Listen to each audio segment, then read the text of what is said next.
भक्तिमय वातावरणात पार पडली दख्खनचा राजा श्री ज्योतिबा देवाची चैत्र यात्रा। राज्यासह परराज्यातील लाखो भाविकांची दर्शनासाठी गर्दी।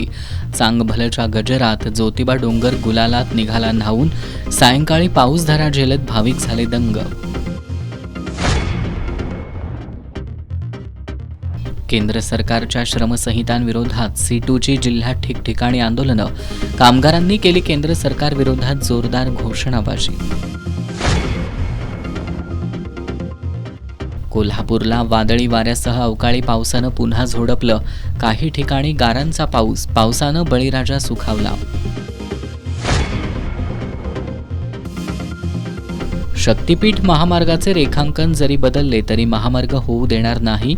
शक्तीपीठ महामार्ग विरोधी संघर्ष समितीचे समन्वयक गिरीश फोंडे यांचा इशारा।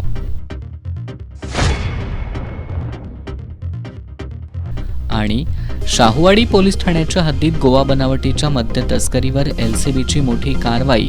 1.25 कोटींचा मुद्देमाल केला जप्त।